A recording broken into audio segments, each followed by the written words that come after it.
Hello, welcome back to our self-knowledge course.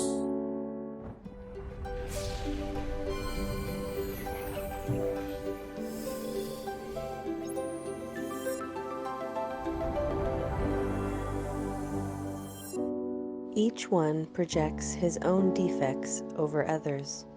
Each one sees in others his own defects. That has a lot to do with the observation. We know that observation is the attention outwards to the external world, the senses. We use the window of the senses to observe the world we live in. The senses of external perception, they are useless for the self-observation. That is why it's common that we hear from the beginner, they find it difficult. So it's just because it requires to direct the attention inward. The self-observation is right here and right now, and we observe what is happening within. So we have our emotions in our inner world. We have desires, we have hopes, disappointments. We love, we suspect, we bless, we curse, we suffer. These emotions, they mean something to us inside. We live more in our inner world than in our outer world. In our inner world, for instance, we have all of our secrets. We live simultaneously in two worlds, the outer world and the inner world. So it is important that today we have these two aspects in mind, because we're going to start talking about the world of our relationships.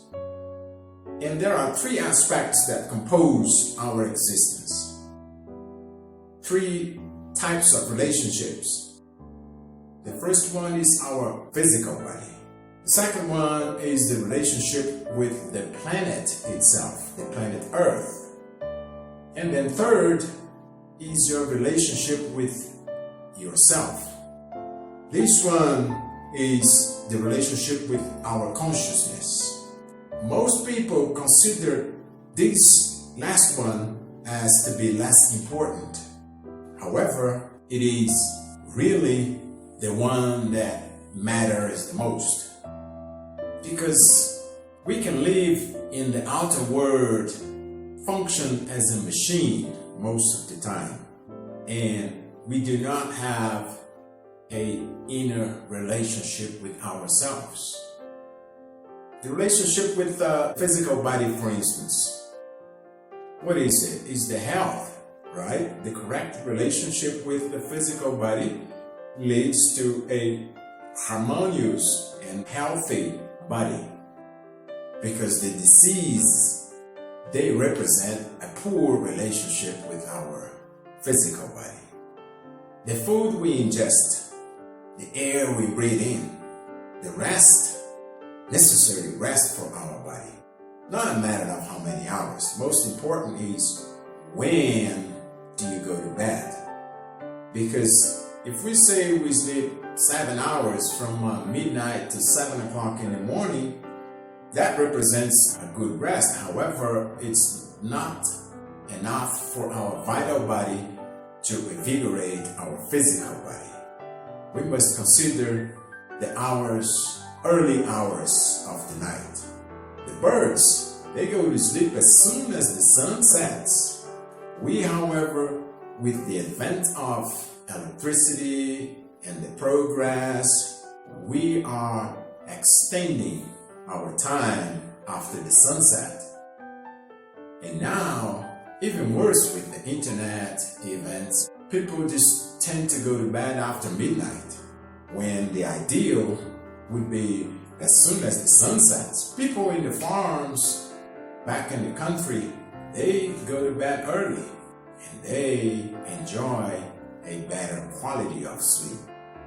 So it is important to consider this relationship with our body so we can maintain healthy body.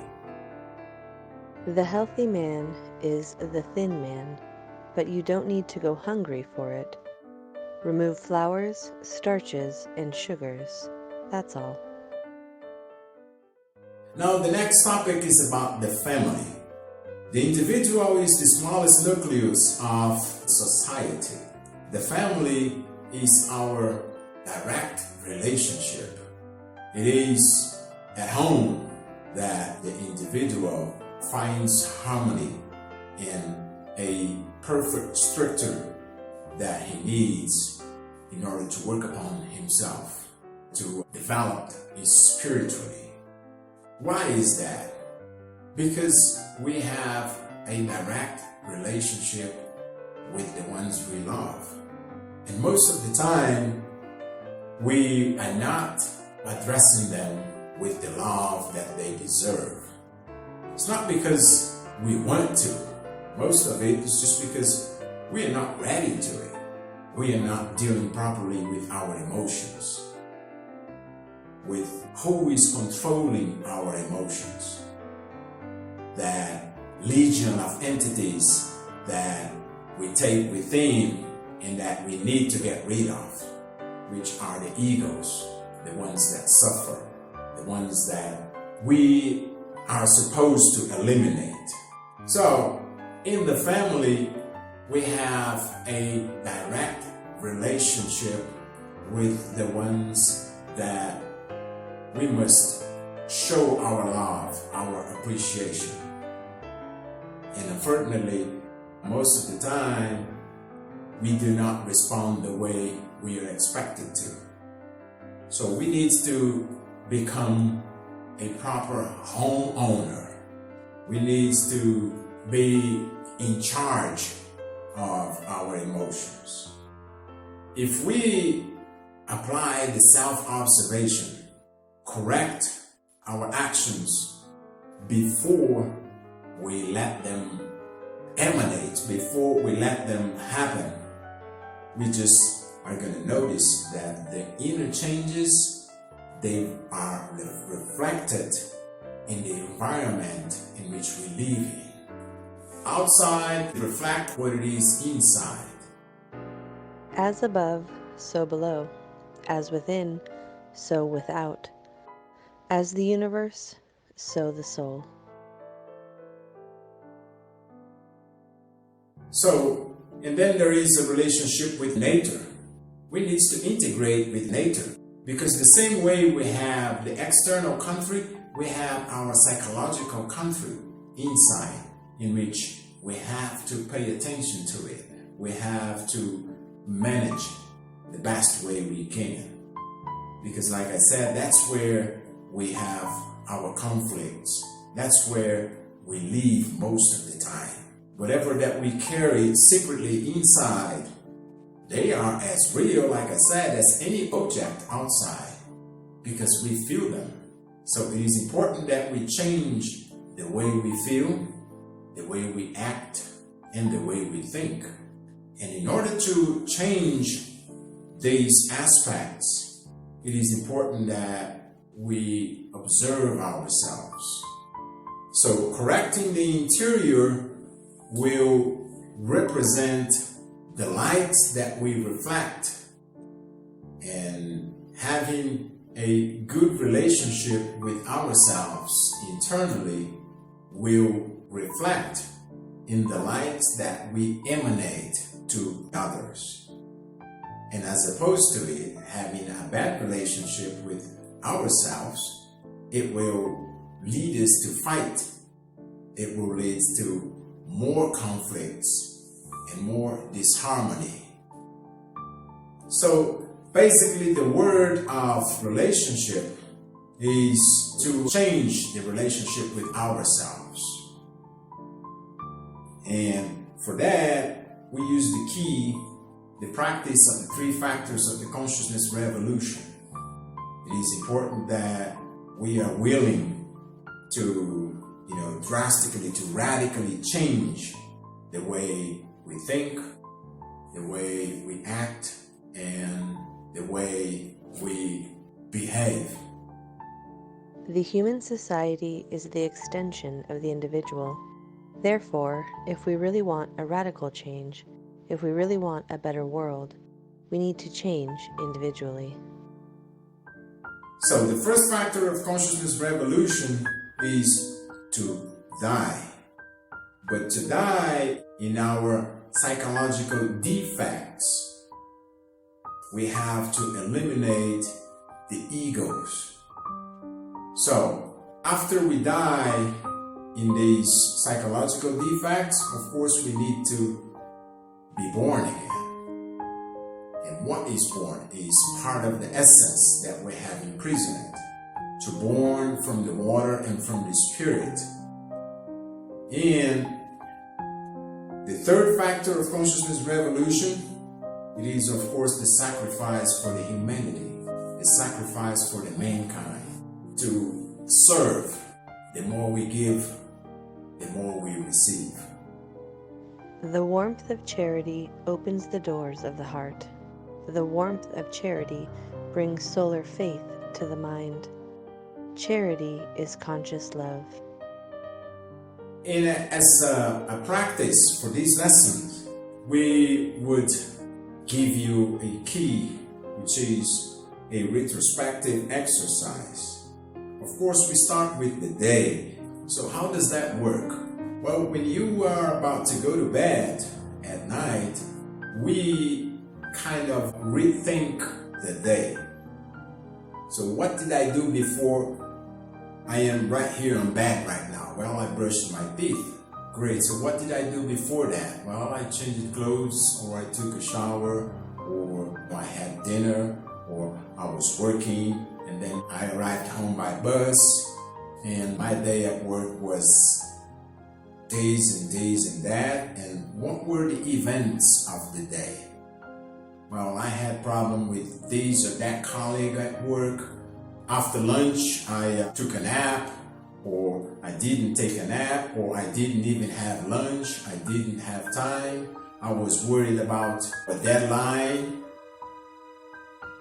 If you know what I'm saying, just go backwards and try to fulfill the events of the day, and try to remember what has caused you to act the way you act. Why did you react to this or that event? And who actually had reacted? Was it your inner self, or was it your ego? Because we know that the ego is the one that is hurt. The ego is the one that suffers. Because the ego is the memory. The ego is the subconscious. The ego is in time.